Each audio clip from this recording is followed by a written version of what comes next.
Bienvenue sur les héros de la vente. Si vous voulez progresser sur les fondamentaux de la vente et devenir un top vendeur, vous êtes au bon endroit. Cette saison 2 se veut sans fioriture. On va commencer l'interview. Mais avant ça, je tenais à vous inviter à consulter nos livres blancs sur les meilleurs outils et formations pour les commerciaux sur Vyve.fr. V-Y-F-E. Vous pourrez en profiter pour jeter un œil sur notre technologie d'entraînement vidéo qui permet de filmer et d'analyser vos visios, rendez-vous téléphoniques, pitch et formation pour devenir hyper efficace dans votre communication et accélérer considérablement votre taux de transformation et votre cycle de vente. Bon épisode! Bonjour à tous, bienvenue sur un nouvel épisode des Héros de la Vente. Aujourd'hui, j'ai l'honneur d'accueillir Sharaf El-Belai. Sharaf, bonjour. Bonjour Alexandre, comment ça va? Ouais, très bien. Sharaf, on est confiné, mais on continue les enregistrements du podcast. C'est vrai que c'est une période assez dure pour le domaine de la vente, mais oui, comme tu dis, on continue le travail. Ouais, voilà, ouais. D'ailleurs, je pense que tous les épisodes que je vais enregistrer, à chaque fois, on va avoir des retours d'expérience de vente dans cette période si particulière. Oui, c'est vrai que c'est une période inédite. Je pense que le domaine de la vente va apprendre beaucoup de choses. On est tous en télétravail, chacun apprend personnellement, mais aussi professionnellement. Et puis c'est le moment surtout, je pense, de découvrir de nouvelles méthodes de travail. Et ça va nous aider pour Ouais. beaucoup de choses pour le futur. Ouais, j'espère. Du coup, toi, j'imagine, tu vas nous faire un retour d'expérience hein, Oui. sur les bonnes pratiques que tu mets en place et notamment sur, on va en parler, hein, mais sur les relations entre les commerciaux dans une entreprise, notamment à l'international. Yes. Euh, mais avant ça, Sharaf, est-ce que tu peux te présenter Oui, en quelques bien sûr. minutes? Bien sûr. Ouais. Alors, donc, je suis Sharaf El Belai, ingénieur informatique de formation. J'étais spécialisé dans la BI. Donc, j'ai travaillé du côté technique et du côté analyse, on va dire, des données pendant 5 ans. Puis, je suis passé de l'autre côté pour aujourd'hui donc occuper le poste de vice-président des ventes pour Latro, qui est une boîte américaine d'une cinquantaine de personnes. Nous sommes spécialisés dans un domaine de niche qui est la détection de la fraude dans les télécommunications. Ouais. Bon, ouais, voilà, c'est un domaine assez peu connu du monde entier, je dirais, surtout de nous, les utilisateurs des téléphones, mais on subit cette fraude, je pense, en moyenne tous les 2 à 3 jours. Ah oui. Ouais. Et du coup, toi, Sharaf, donc tu travailles pour cette société américaine, mais tu es basé au Maroc, c'est bien ça? Oui, donc la particularité de cette boîte, c'est qu'on est un peu tous répartis à l'international. Donc entre New York, Washington, où il y a nos équipes d'analystes, quelques project managers, mais aussi à Dubaï, Lyon, en Jordanie, au Vietnam, et moi-même qui suis au Maroc, à Casablanca en ce moment.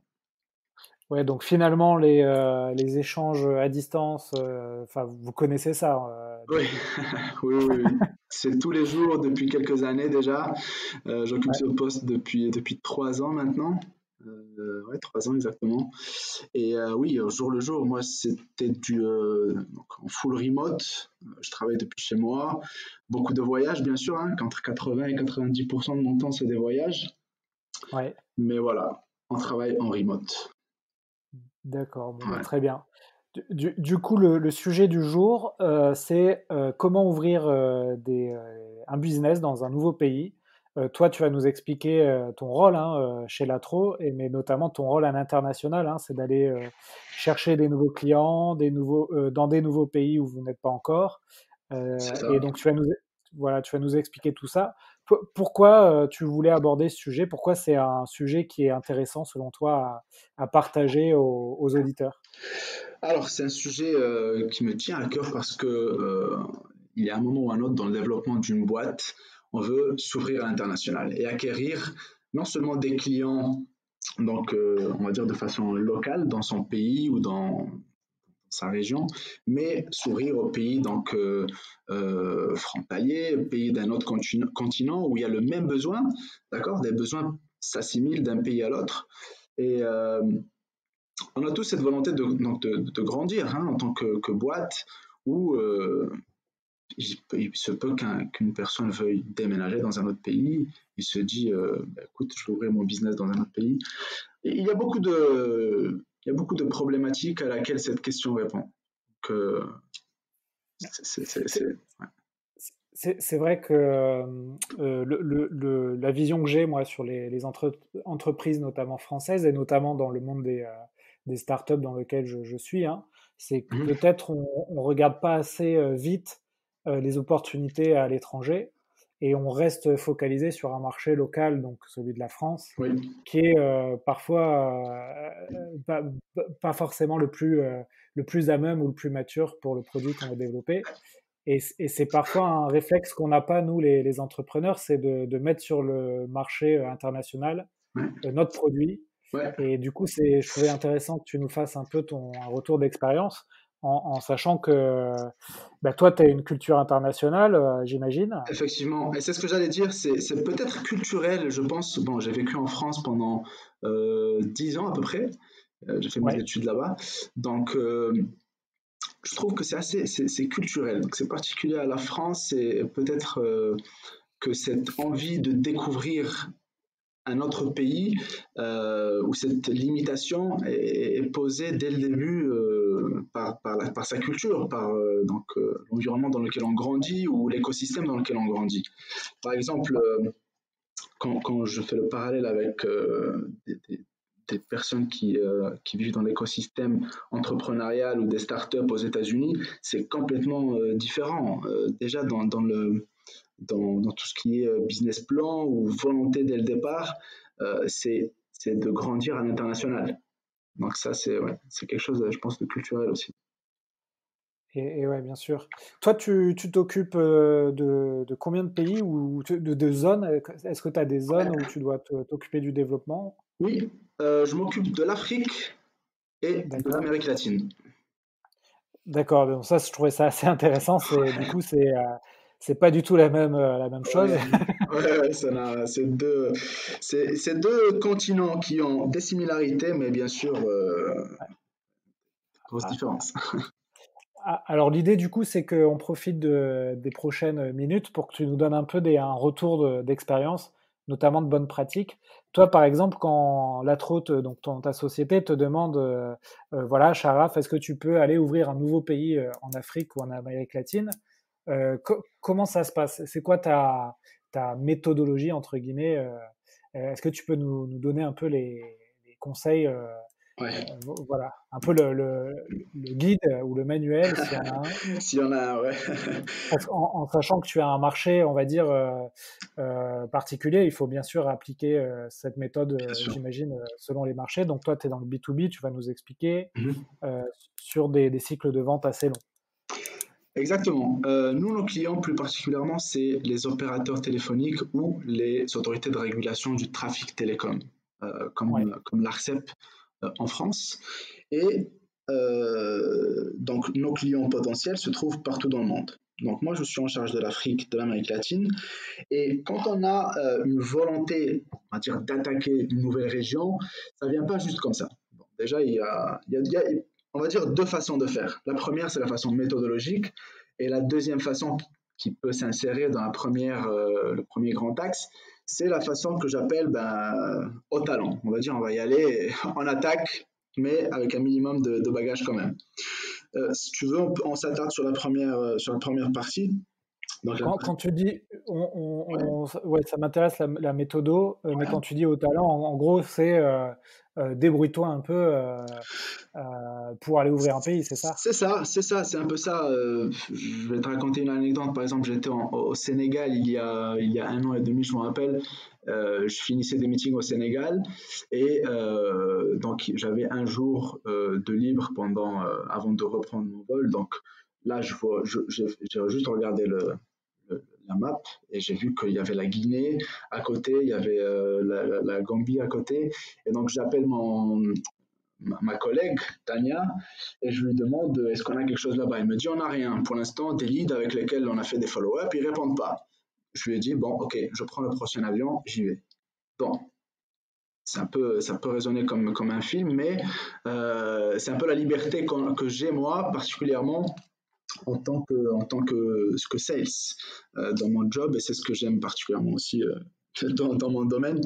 Mais voilà, c'est ça, c'est y aller, on n'a rien, on y va, on sait qu'on va aller toquer chez les opérateurs, on a quelques numéros de téléphone, on va tout faire pour décrocher un meeting qui va certainement, on espère en tout cas, découler euh, dans l'envoi d'une proposition commerciale ou autre. D'accord. Voilà. Donc j'imagine que ça, tu marches par opportunité hein, sur cette méthode-là. Mais j'imagine que effectivement ton entreprise, au maximum, vous essayez de processiser l'ouverture de nouveaux pays. Donc, est-ce qu'on peut du coup revenir sur la partie, la façon méthodologique? Est-ce que tu peux nous expliquer un peu les bases, les fondements de cette approche? Oui, bien sûr, on va s'attarder dessus, mais juste avant, il n'y a pas de, de recette, il n'y a pas quelque chose de, on va dire, d'automatique à faire. Je vais parler de moi, ce que je fais, et puis Oui, pour nous, ça, ça marche très bien. oui, Et j'imagine que ça s'applique différemment selon la oui, boîte, le produit, et bien sûr les moyens aussi, parce que quand enfin, on voit par exemple une des sociétés qui va le plus vite dans sa croissance internationale, c'est Uber, oui, et ils ont aussi une méthode très rapide pour s'implanter dans de nouveaux pays, mais Uber a des milliards d'euros en compte en banque. Donc là, ce qui est intéressant aussi, c'est de voir la taille de ton entreprise. Donc tu m'as dit une cinquantaine de cinquantaine de personnes. personnes. Ouais. Mais vous arrivez quand même à ouvrir des pays avec des équipes bien moins importantes. Oui. Alors peut-être donner quelques informations avant de démarrer la méthode. Donc comme tu dis, on est Ouais, une cinquantaine de personnes. L'année dernière, on a fait une dizaine de millions en chiffre d'affaires, dizaine de millions de dollars. ouais, Mais les produits qu'on vend oscillent entre, donc c'est des deals, on va dire entre 50 000 dollars et allez, 400 000, 500 000 à peu près. D'accord? ouais, bon. Donc ça, c'était panier moyen. Voilà, panier moyen, on va dire à 180 000, d'accord. D'accord. Maintenant, il y a toujours un avant, un pendant et un après, d'accord. Lorsqu'on décide d'attaquer un nouveau pays, d'ouvrir ce nouveau pays à l'international. Ouais, La façon méthodologique de faire ça, c'est d'abord d'avoir un objectif particulier. Pourquoi je veux ouvrir ce pays-là? Il faut avoir une vision assez claire avant de décider ça. Moi, j'utilise la méthode des OKRs. C'est les Objectives Key Results. Donc, dans laquelle on définit un objectif, un grand objectif, on va dire par exemple attaquer l'Amérique latine, d'accord. Et pour cela, on va définir plusieurs key results, des résultats clés, en quelque sorte, en français. Maximum, nous, on en crée à peu près 5 à 6 vraiment maximum. Mais voilà, des key results qui soient mesurables, d'accord, comme par exemple identifier la liste des top 5 pays dans lesquels je peux vendre, bien sûr selon des critères particuliers à votre business. Le 2, je dirais, définir une stratégie de vente, définir une stratégie opérationnelle, et puis après, quelques objectifs, quelques key results marketing, par exemple, comme créer 5 leads. Euh, alors là, c'est un peu quantitativement parlant, par exemple, là, 5 leads, c'est un peu euh, le nombre charnière, c'est-à-dire le nombre qui va nous faire sortir de notre zone de confort. On ne va pas définir juste ça à la volée, mais voilà, on va choisir un chiffre qui nous fasse sortir, qui soit la charnière de notre zone de confort. D'accord. ouais, Si on est sur... en sachant, Sharaf, excuse-moi, je te coupe, Oui, que la particularité de ton marché, de ton business, c'est que par pays, tu n'as pas 10 000 leads en fait. c'est vrai. C'est de la vente enterprise et tu as effectivement quelques leads par pays. Ce sont les opérateurs télécoms et les autorités de régulation. C'est vrai, c'est vrai.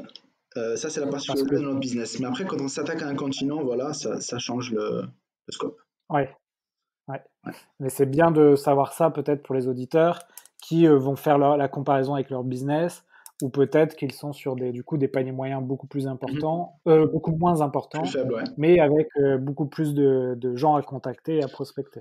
Mais voilà, les chiffres changeront, mais je pense que la méthodologie des OKR marche Oui, particulièrement bien. Marche particulièrement bien.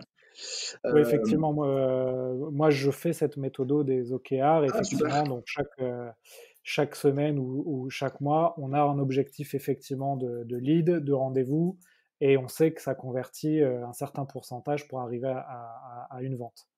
C'est exactement ça. Euh, Donc nous, c'est par trimestre, par quarter, et ok, on fait des réunions hebdomadaires pendant lesquelles donc, tous les responsables, parce que c'est un responsable par key result, va dire est-ce qu'il est en mode tracking, ça veut dire est-ce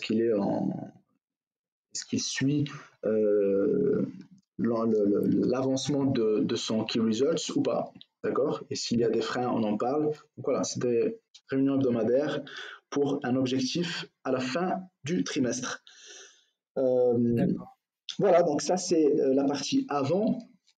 Et donc pendant cette partie des key results, alors bien sûr, c'est la partie la plus intéressante, la plus excitante et là où il y a le plus de travail à faire, hein. C'est là où il faut faire ses devoirs. Donc, j'aime bien dire do your homework. Ça veut dire il faut vraiment donner son max et faire, faire tout ce qui est dans son possible pour qu'une fois arrivé sur place lors des meetings, on ait toutes les cartes en main pour pouvoir closer, closer tout simplement. Donc en fait, pour aboutir du coup à tes objectifs réalisés et donc remplir tes OKR, donc tu fais ce que tu dis, les devoirs. Donc en fait, c'est ta stratégie commerciale. Exactement, stratégie commerciale. Euh, Entre autres, parmi, si on devait parler plus spécifiquement, qu'est-ce qu'il faut faire? Donc moi, ce que je fais, par exemple, c'est beaucoup aller sur LinkedIn. Moi, mon équipe, on est 24 sur 24 sur LinkedIn. On va aller chasser tous ceux qui sont dans le poste dans les postes qui nous intéressent, les CEO, les CFO, les CCO. Ça dépend des pays, voilà, ou des filiales, des grandes entreprises, etc. Donc, il y a beaucoup de changements. On va essayer d'identifier des partenaires locaux. Ça, c'est quelque chose vraiment que J'incite vraiment Ouais. tous ceux qui nous écoutent, qui veulent ouvrir un business, de recourir à un partenaire local. Des fois, il peut vraiment aider énormément, non seulement avec la paperasse, les questions de taxes, les retenues à la source, etc., mais aussi à aider dans le closing d'un deal. C'est lui qui va nous accueillir quand on arrive, qui va nous préparer deux, trois meetings, et voilà, ainsi de suite. Il ne faut vraiment pas Ouais. hésiter, je pense. Ça, c'est... Donc, toi, tu es vraiment dans ce qu'on appelle de la vente complexe, donc avec un cycle de vente long, avec plusieurs interlocuteurs dans une Oui. entreprise. Et du coup, mais c'est intéressant que tu nous fasses ce retour d'expérience, mais ça nécessite une approche qu'on va appeler chirurgicale, Mhm. où tu vas, comme tu dis, sur LinkedIn, aller voir chaque profil et puis les contacter manuellement. Et là aussi, ça va être différent peut-être d'une entreprise qui va faire de la vente plutôt transactionnelle, où là, tu vas avoir une approche beaucoup plus de masse, C'est vrai, avec des messages beaucoup moins personnalisés. c'est vrai. Et donc ça, c'est intéressant aussi de comprendre ça et comment ça fonctionne pour une vente complexe, comme tu nous l'expliques. Oui, effectivement. Effectivement, en vente complexe, ça implique plusieurs interlocuteurs, plusieurs étapes, un cycle assez lent. Nous, on est en moyenne, allez, entre 10 et 16 mois à peu près, hein, pour une D'accord. vente. Même si on a déjà closé des deals en 10 jours, 15 jours, ça arrive aussi. Ouais. Donc voilà, ça dépend à qui on parle, qui on a en face, si on a un décideur, si on a euh, un manager qui n'est pas décideur. Donc voilà, tout ça, c'est la stratégie propre à un deal. Maintenant, si on revient à comment vraiment attaquer un pays, voilà, on était à s'aider, ne pas hésiter à se faire aider par un partenaire local. Euh, donc ça, c'est la partie avant, on va dire. Donc c'est do your homework. La partie pendant, ben, c'est très simple, hein, c'est la partie qui va concerner tous les meetings, et non seulement les meetings. Moi, j'aime bien cette partie pour pouvoir, euh, comment dire, comprendre comment fonctionnent les habitants du pays, comment est la mentalité, comment se fait les business. Il y a des règles à respecter des fois selon les pays, selon la culture, d'accord? Faire du business au Japon, c'est pas faire du business au Chili. Ce n'est pas la même chose.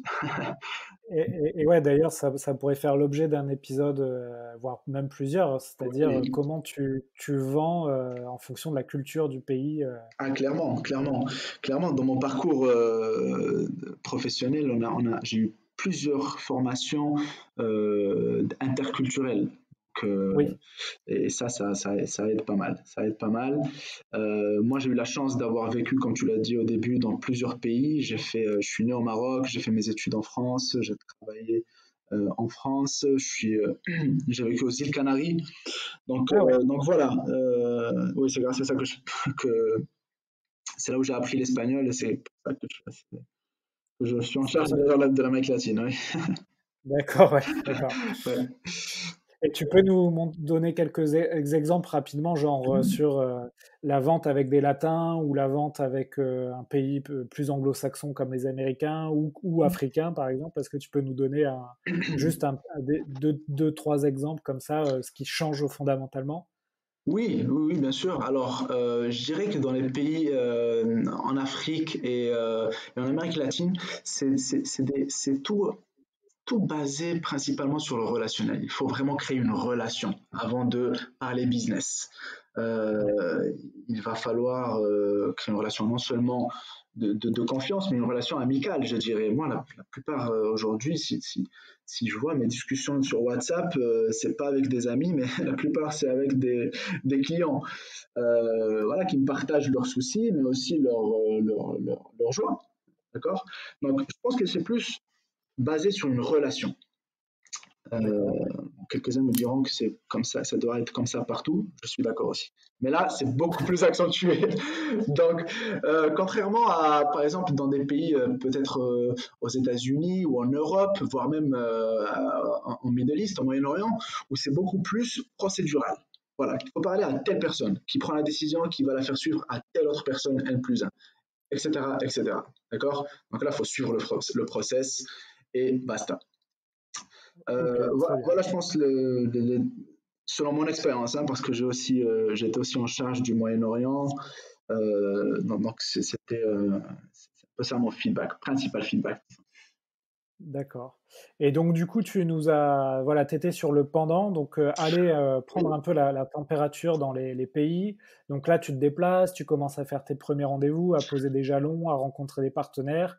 Et là, tu commences un cycle d'un an, un an et demi pour faire tes premières ventes et ouvrir un nouveau pays. Et c'est ça, hein?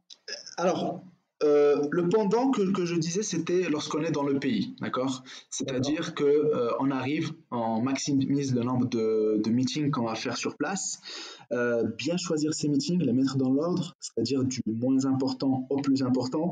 Moi, j'aime bien comme ça, voilà, je m'échauffe, hein. Si je fais des erreurs, je les fais sur les deals les moins importants. Je fais exprès de placer des deals qui ne sont pas importants des fois, juste pour m'entraîner. Faut pas hésiter à faire Ouais. ça, hein, faut pas hésiter. Et voilà, un peu, sincèrement, il y a une partie de feeling qu'il faut et d'intuition qu'il faut suivre, tout en gardant une bonne feuille de route et des best practices, les meilleures pratiques pour pouvoir réussir. Donc voilà.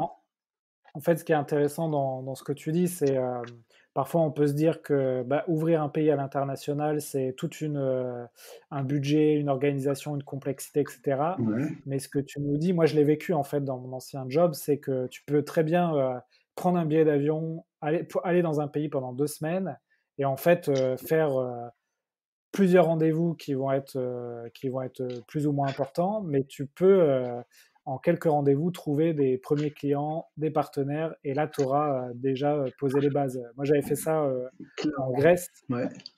en Grèce et en Finlande, et effectivement, en 2 semaines, tu as le temps t'as le temps de poser des bases, et finalement, les gens sur place peuvent trouver la démarche assez originale, et du coup, t'accorder des rendez-vous. Exactement.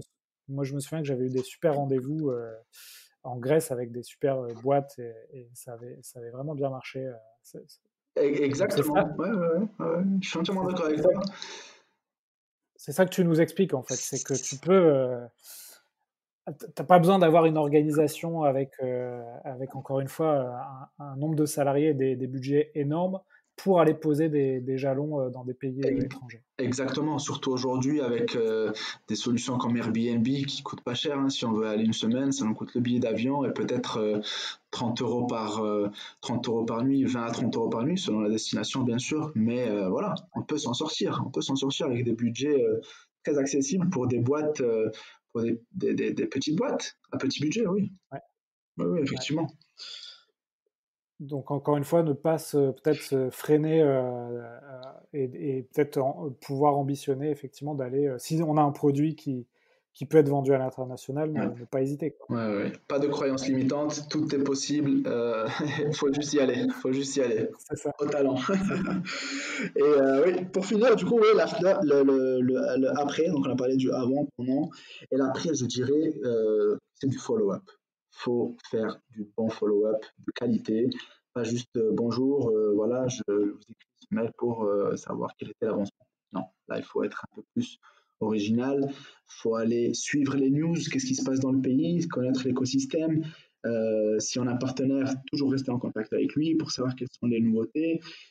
À côté du follow-up, toujours voilà, des appels. Bonjour, comment ça va, prendre soin de son client, hein, savoir comment il va personnellement. Il ne faut pas oublier que les ventes, c'est principalement lié aux émotions.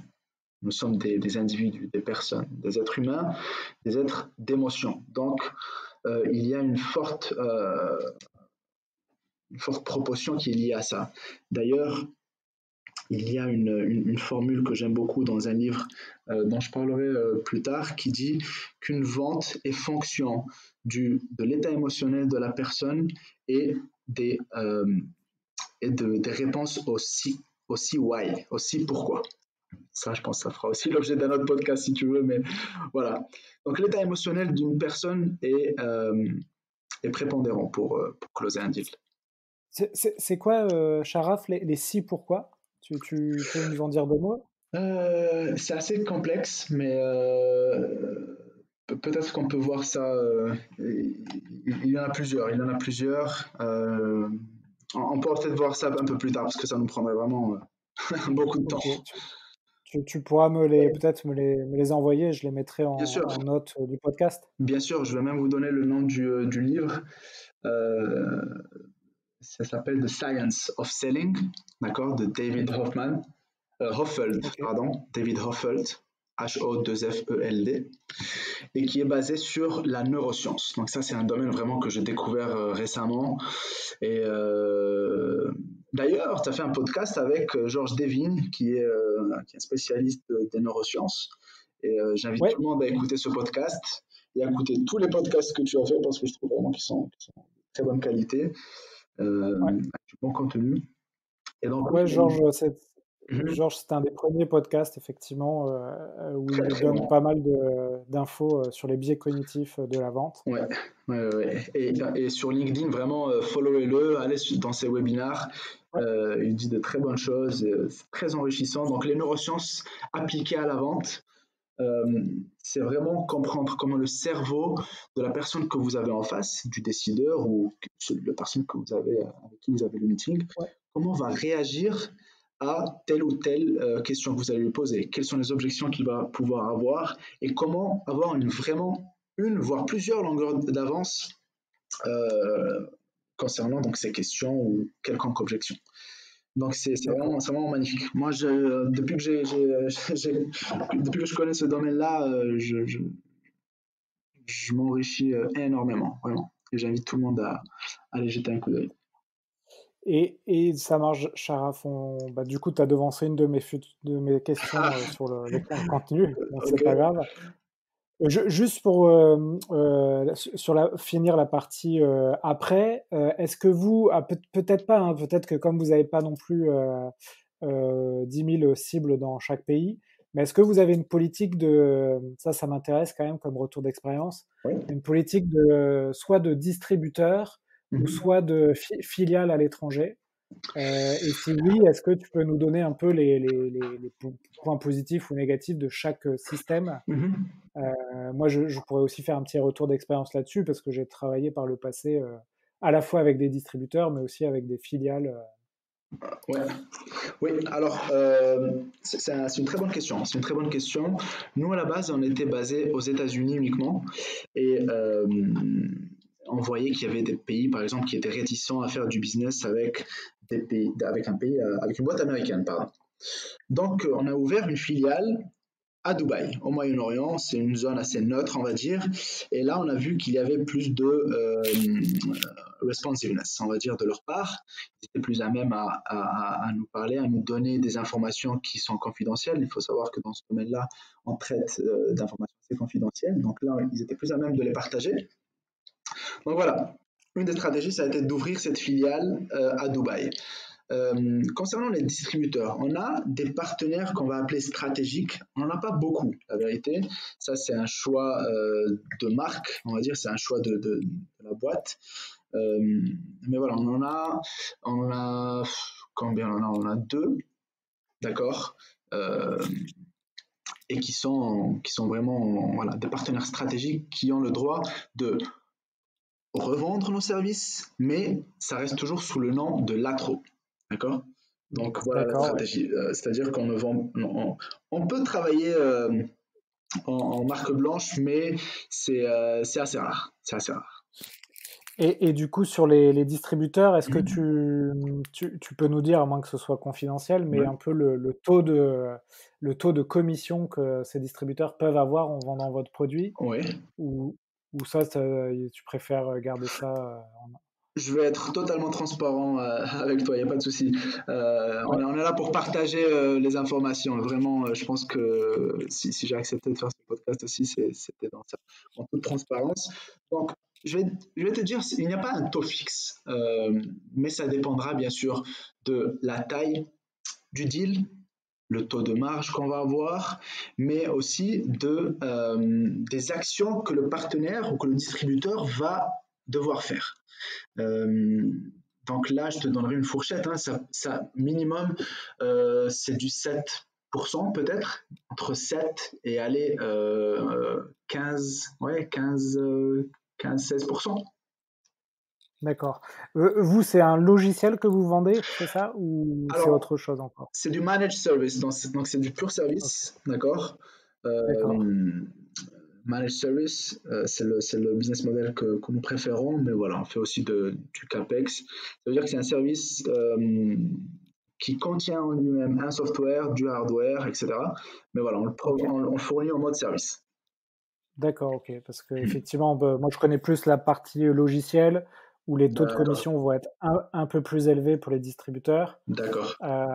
Mais là, moi, sur mon retour d'expérience que j'ai, c'est que le distributeur, ça permet là aussi de poser des jalons dans un pays de manière assez rapide, sans trop d'investissement, parce que finalement, vous n'allez pas les payer par rapport à une filiale et le distributeur va nous rapporter de l'argent. Par contre, il y aura un effet, peut-être, ça ira sans doute moins vite avec un distributeur qui a d'autres activités. Et vous maîtrisez beaucoup moins la chaîne de valeur, c'est-à-dire comment le distributeur vend votre produit, la relation qu'il a avec ses clients et que vous n'avez pas forcément, et vous n'avez pas cette relation-là. Donc c'est un bon modèle pour se développer rapidement à l'international, mais par contre, une fois que votre société se développe et commence à avoir du cash, c'est intéressant de placer des filiales dans des pays stratégiques. Effectivement. Où il y a peut-être beaucoup de choses à faire avec les prospects et les clients sur place. Effectivement. Et ça fait partie bien sûr de l'étude, de la stratégie dont on a parlé dans l'avant, l'attaque. Et là aussi un retour d'expérience, c'est que vous n'avez pas besoin d'avoir une société qui fait peut-être des milliards ou même des centaines de millions d'euros pour avoir des distributeurs. Hein. Moi, à mon humble échelle, avec ma startup, on est en train d'avoir des distributeurs en Suisse, en Afrique. C'est super. Et pourtant, voilà, on n'a pas un chiffre d'affaires on n'a pas des dizaines de millions de chiffres d'affaires. Donc Ouais. là aussi, faut pas se mettre de barrière mentale sur l'internationalisation. C'est vrai que pour te donner mon retour d'expérience, on est beaucoup sollicité pour signer des partenariats. C'est-à-dire que les partenaires viennent à nous et nous demandent est-ce que voilà, il y a tel ou tel deal dans tel pays. Ils nous disent est-ce que vous voulez faire un partenariat avec nous? D'accord. Et vendre votre solution pour ce deal-là. Donc des fois, on a des deals qui viennent comme ça. Et à ce moment-là, voilà, on n'hésite pas, hein, on n'hésite pas. Si le partenaire est actif et que lui-même a fait ses devoirs et qu'il nous a bien trouvé, c'est que c'est bon signe, déjà, pour démarrer. Et après, dans l'étape de recherche de partenaires, je pense que c'est lié un peu à notre présence sur le net, à notre présence online. Il faut avoir un joli site web, voilà, qui marche, responsive, ergonomique. Il faut être présent sur LinkedIn. Je pense que LinkedIn aujourd'hui c'est la plateforme centralisée la plus visitée par les professionnels. Donc il faut vraiment être actif. Alex, toi, je vois que tu es bien actif avec Vive. Vraiment, je t'en félicite. Je vois de très bons articles, très bonnes actions qui sont faites. Donc voilà, il faut une bonne présence online, les bons outils marketing, la bonne communication, les newsletters, le mass emailing. Et je pense que tous ces efforts finissent par payer et bien sûr les partenaires viendront, tout comme les clients. Ouais, bah là, c'est l'importance effectivement de l'association entre la vente et le marketing, où finalement, mais ça, on en parle quasiment dans tous les épisodes du podcast, hein, Bien sûr. c'est que chaque commercial peut être un marketeur de son entreprise. Bien et sûr. Si en plus il y a un département marketing qui soutient les commerciaux par des actions, comme tu dis, sur les réseaux, bah là, c'est tout bénef, quoi, Clairement, pour la société. clairement. Ouais. Bon, ça marche, Sharaf. Est-ce que on va passer aux dernières questions du podcast. Est-ce que tu veux ajouter quelque chose sur cette partie de l'internationalisation d'une entreprise où, selon toi, on a fait un peu le tour, hein, j'ai bien compris, préparation en amont, Ouais. poser les jalons pendant, et puis bien sûr faire le suivi après, comme finalement une vente classique dans son pays, hein. Bien sûr, bien sûr. Donc, si je devais rajouter quelque chose, ben, c'est d'être créatif, rigoureux, utiliser les bons outils, ne pas oublier d'avoir un bon CRM et de bien le remplir. Et voilà, ouais, il faut pas hésiter, il faut pas avoir peur, je pense. Il faut y aller. Ouais. N'ayez pas peur. Du coup, tu l'as abordé un peu, enfin, tu viens de l'aborder effectivement, mais à la fois sur les contenus ou les outils, toi, c'est quoi les contenus que tu pourrais conseiller? Tu nous as parlé un peu d'un bouquin tout à l'heure, Science of Selling. Est-ce que tu en as d'autres, ou des vidéos? Alors, oui, The Science of Selling, je pense que s'il y avait un livre à lire aujourd'hui pour pouvoir être sur le devant de la scène et comprendre bien les ventes, je pense que c'est celui-là, The Science of Selling de David Hoffeld. Je dirais s'abonner à ton podcast et à celui au webinaire de Georges Devine. Ouais. Je le trouve très intéressant. Et puis il y a d'autres livres, bien sûr, que je pourrais conseiller. Par exemple, Les 48 lois du pouvoir. C'est un livre magnifique, d'accord, 48 lois bien décrites, avec des exemples qui traitent de la vie de tous les jours. Ouais, voilà, ça c'est 2 livres très intéressants. On va commencer par ça déjà. D'accord. Et donc, tu as parlé du CRM, bien sûr. Est-ce que toi, tu as des outils ou des routines comme ça qui t'aident à être performant au quotidien dans ton métier de commercial? Alors nous, on a un outil CRM qui s'appelle Pipedrive. Je pense que Ok, ouais. ouais, tu connais. Oui, tu Ouais, bien l'as sûr, ouais. utilisé aussi, tu m'as dit. Et ouais, Pipedrive, voilà, que je trouve assez sympathique avec des labels, des activités. Ce que je trouve très intéressant sur Pipedrive, c'est que à partir du moment où tu mets donc que tu as effectué une tâche, un appel, un email ou quoi que ce soit, dès que tu le marques comme étant fait, il y a une fenêtre, un pop-up qui te propose tout de suite de créer une nouvelle activité. Et ça, c'est primordial pour justement le follow-up. J'insiste sur le follow-up. Si tu veux, je parlerai d'une expérience que j'ai eue, mais le follow-up et toujours le follow-up. Voilà. Ouais. Pipedrive, Drive, effectivement, c'est pas mal, notamment sur des boîtes qui sont pas trop grandes et ça permet d'avoir un CRM hyper agile, hyper rapide Ouais, à mettre en place. Et effectivement, après, quand on passe à des boîtes beaucoup plus grandes, avec beaucoup plus d'équipes commerciales, etc., souvent, effectivement, on switch sur un Salesforce ouais.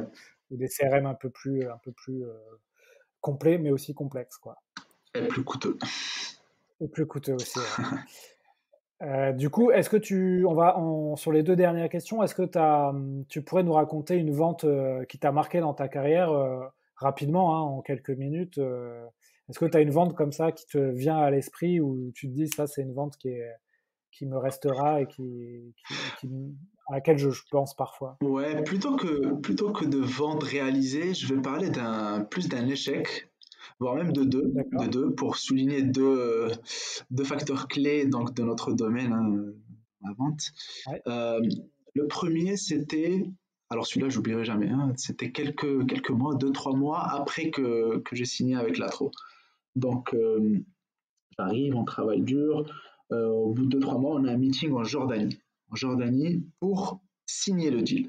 Ça veut dire qu'on avait déjà fait tout le travail et qu'on arrivait sur place pour signer. Donc là, j'arrive avec le cofondateur de l'Atro, on, on serre les mains donc pour nous dire que voilà, vous avez gagné, on est content de travailler avec vous. On démarre, on fait même une première réunion de kick-off euh, chez eux à Amman, en Jordanie. Et on part, donc voilà, on part content, etc. Au lendemain matin, l'équipe des achats qui nous écrit, enfin qui m'écrit à moi particulièrement pour me demander une nouvelle fois un meilleur prix, un prix amélioré, une nouvelle offre. Et là, je lui demande comment ça se fait que vous voulez une nouvelle offre si on a signé, si on s'était mis d'accord hier, comme quoi la vente était finalisée, on était les gagnants, quoi. Et là, ils insistent, non, non, il faut améliorer votre offre. Donc moi, j'appelle la personne avec qui on avait shake hands la veille, je demande des explications, il me dit, ben, c'est les achats qui décident, etc. Donc, au final, pour te dire, on a perdu, on a perdu le deal contre une boîte qui avait entre-temps envoyé une meilleure offre et qui avait forcé donc la main pour qu'on envoie une autre meilleure offre et du coup qui était supérieure à celle que eux-mêmes avaient envoyée. Donc on a perdu l'offre. Tout ça pour dire la leçon que j'ai apprise et je peux te dire que ça m'a marqué, c'est qu'il ne faut jamais crier victoire avant d'avoir un papier signé officiel. Donc ça, Ouais, voire même avant d'avoir l'argent sur le compte en banque, quoi. ouais, ouais. Bon, en tout cas, la signature primordiale avant d'être content d'avoir closé.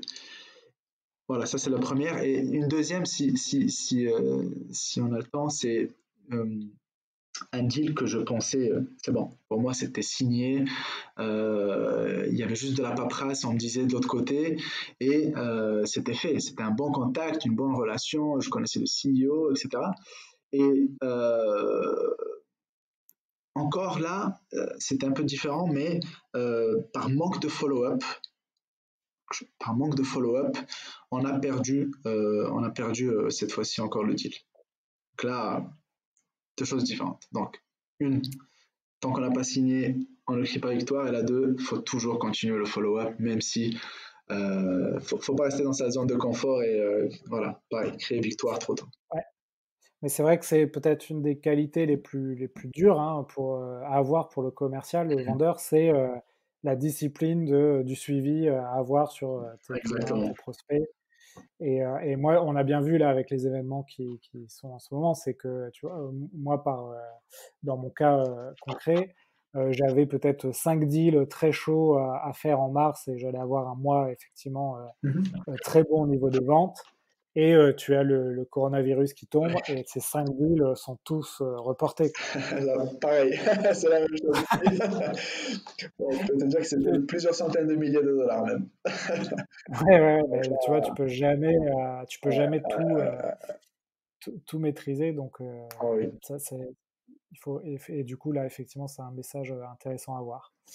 Ben, écoute, Merci Sharaf. Dernière question, si tu pourrais interviewer quelqu'un dans ce podcast, tu me conseillerais qui? Est-ce que tu as quelqu'un en tête bonne question. Tu as déjà fait le podcast avec Georges, donc tu peux passer à David, mais ça sera en anglais. Ouais.